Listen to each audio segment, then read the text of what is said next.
Hello everyone, welcome to a new mini blog. আজ সকালে আমি বেরিয়ে পড়েছি কলেজে যাওয়ার জন্য। আর আজ সকালে খুব একটা ঠান্ডা ছিল না, কিন্তু একটু হাওয়া দিচ্ছিল। যাই হোক, আমি বাস পেয়ে গেছি আর বাসে করে চলে গেছি কলেজে। এখানে দেখো, ভিডিওতে গাছের পাতাগুলো দেখলে তোমরা বুঝতে পারবে যে কতটা হাওয়া দিচ্ছিল। তো যাই হোক, আমি হাঁটতে হাঁটতে চলে গেলাম আমাদের বিল্ডিংয়ের সামনে।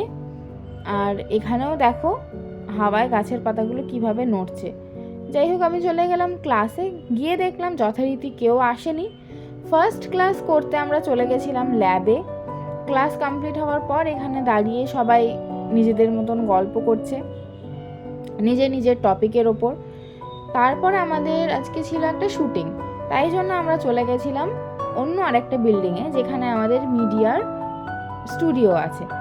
আমরা সবাই মিলে সেখানেই চলে এলাম। এই বিল্ডিংয়ের থার্ড ফ্লোরে হচ্ছে আমাদের স্টুডিও। তারপরে যেহেতু এখানে ম্যাম ছিল না, তাই সবাই নিজের মর্জি মতন কাজ করছে। ঐশী চেয়ারে বসে বসে ঘুরছে, স্বস্তিকা ফোন ঘাঁটছে। যাই হোক, দেন এখানে অরিত্র এখানে টেলিপ্রম্পটার আর ক্যামেরা লাগানোর চেষ্টা করে যাচ্ছে। আর এই দেখো, আজকে অগ্নিবাহ হচ্ছে আমাদের অ্যাঙ্কার, আর এইটা হচ্ছে আমাদের স্টুডিও। এখানে সবাই মিলে গল্প করছে, আর ওখানে সব কিছু টেলিপ্রম্পটার, কম্পিউটার, ল্যাপটপ সব কিছু সেট করছে। আর ওখানে ম্যামও চলে এসছে আর অগ্নিভাগে বলে দিচ্ছে কিভাবে কি করতে হবে। আজকে আমার ক্যামেরার দায়িত্ব পড়েছিল, তো আমি সেটাকে একটুখানি ঠিকঠাকভাবেই হ্যান্ডেল করেছিলাম। জীবনে কোনো দিন করিনি, এই ফার্স্ট টাইম, তো একটুখানি নার্ভাসও ছিলাম।